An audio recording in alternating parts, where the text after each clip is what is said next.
வந்து காவேரி கிட்ட நம்ம மோசமான வந்து ரொம்ப நடந்துட்டோம் அப்படின்னு சொல்லிட்டு ஃபீல் பண்ணிட்டு இருக்காரு. இந்த சூழ்நிலை விஜய் வந்து காவேரியை பார்க்க போயிட்டு காவேரி கிட்ட மன்னிப்பு கேட்குறாரு. ஆனா வந்து காவேரி செம கோவமா கத்துறாங்க.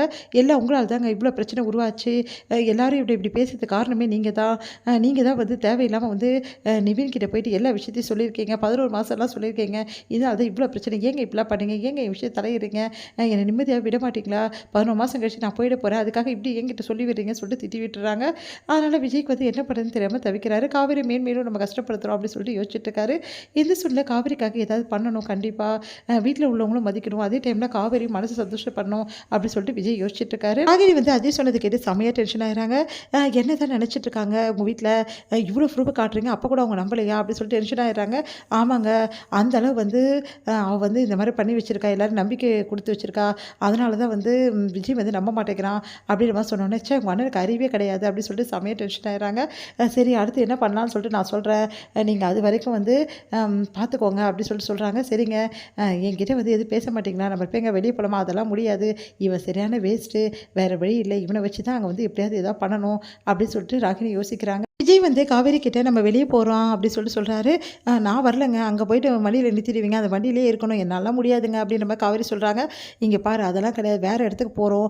சரிம்மா அவன் தான் சொல்கிறான்லம்மா கிளம்பி போமா அப்படின்னு சொல்லிட்டு தாத்தா சொல்கிறாரு. யோசிச்சுட்டு சரி ஓகே உங்களுக்காக போகிறேன் தாத்தா அப்படின்னு சொல்லிட்டு காவேரியும் கிளம்பி போகிறாங்க. என்ன சாரி கட்டியிருக்கேன் அப்படின்னோடனே என்னன்னு தெரியலங்க கட்டணும்னு தோணுச்சு அப்படின்னு ரொம்ப சந்தோஷப்படுறாரு. சரி நம்ம முக்கியமான ஒரு இடத்துக்கு போகிறோம்ல நீங்கள் இப்படி வர்றது தான் நல்லது. எங்கெங்க நம்ம ஃபங்க்ஷனுக்கா போகிறோம் இப்படி கிளம்ப சொல்கிறீங்க? ஃபங்க்ஷன் மாத்தான் வா வா அப்படி சொல்லிட்டு கூட்டின்னு போகிறாரு. பார்த்தா வந்து அவங்க ஆஃபீஸ்க்கு வந்து விஜய் கூட்டிகிட்டு போகிறாரு. அங்கே போய்ட்டோன்னே காவேரி யோசிக்கிறாங்க என்னங்க எதுக்காக இங்கே கூட்டின்னு வந்தீங்க அப்படின்னோடனே இந்த இடம் ஞாபகம் இருக்கா உனக்கு? ஆமாங்க அக்ரிமெண்ட் சைன் பண்ண வந்தேன் அப்படின்னு சொல்கிறோன்னா உனக்கு ஞாபகம் இருக்குது. ஓகே இங்கே இதுக்கப்புறமா வந்து நீ வந்து ஜாப் பண்ண போகிற. என்னது எனக்கு ஜாப்? ஆமாம் இதுக்கப்புறம் வந்து என்னோடய ஆஃபீஸில் நீ ஜாயின் பண்ணிக்கோ. ஏன்னா வந்து உனக்கும் வீட்டில் இருந்தால் ஒரே போர் அடிக்குதுல்ல. எனக்கு ஒன்றும் போர் இல்லைங்க. சரி சரி நான் ஜாயின் பண்ணிக்கிறேன். நீ தான் ரொம்ப நாளாக வேலை கேட்டுட்டு இருந்தல அதனால தான் இப்படி ஏற்பாடு பண்ணேன். பரவாயில்லைங்க எனக்கு ரொம்ப தேங்க்ஸ். பரவாயில்ல இதெல்லாம் பண்ணுறீங்களே அப்படின்னு சொல்லிட்டு பார்க்குறாங்க. சரி ஓகேவா உனக்கு எல்லாருக்கிட்டையும் இன்ட்ரடியூஸ் பண்ணி விடுறேன் அப்படின்னு சொல்லிட்டு எல்லாருக்கிட்டையுமே தன்னோட ஒய்ஃபை இன்ட்ரடியூஸ் பண்ணி விடுறாரு. அதை பார்த்தா காவேரி யோசிக்கிறாங்க.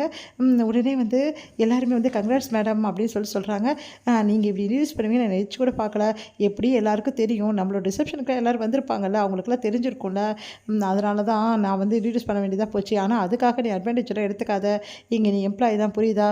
சரிங்க எனக்கு தெரியாது அவங்கள பற்றி அப்படின்றாங்க. அடுத்து வந்து காவேரிக்கு இந்த மாதிரி ஜாப் போட்டு கொடுத்ததுக்கு வந்து கேட்டு வந்து வீட்டில் செமையாக டென்ஷன் ஆகிடுறாங்க. ஏன்டா இப்படிலாம் பண்ண? தம்பி வீட்டில் இருக்கான் அவளுக்கு போய் போட்டு கொடுத்துருக்கா அப்படின்னு சொல்லிட்டு எல்லாருமே கேட்குறாங்க. அப்போ வந்து தாத்தா வந்து அவள் எது செஞ்சாலும் கரெக்டாக தான் செய்வான் அப்படின்னு சொல்லிட்டு விஜய்க்கு சப்போர்ட் பண்ணுறாரு. அடுத்து வந்து ஏன் இப்படி பண்ணேன்னு கேட்டோன்னே காவேரிக்கு வந்து இனிமேட்டு புரியுதா? காவேரி எப்போவுமே வந்து என்னோட பாதி எனக்கு என்ன உரிமை இருக்கோ இந்த வீட்டில் அதே உரிமை காவேரிக்கு இருக்குது. இதுக்கப்புறம் அவகிட்ட கொஞ்சம் ரெஸ்பெக்டாக எல்லாம் நடந்துக்கங்க அப்படின்னு சொல்லிட்டு விஜய் சொல்கிறாரு. அதை கேட்டு எல்லாருமே வந்து அதிர்ச்சி அடைகிறாங்க. உடனே காவேரி ரொம்ப சந்தோஷப்படுறாங்க. இதை பார்த்த தாத்தா வந்து இப்போவாவது வந்து காவேரி வந்து புரிஞ்சுக்கிட்டானே 2 பேரும் சீக்கிரமாகவே நல்லபடி வாழ ஆரம்பிப்பாங்க. கண்டிப்பாக அந்த நம்பிக்கை இருக்குது அப்படி சொல்லிட்டு யோசிக்கிறாரு நம்ம தாத்தா. இதோடு முடியுது.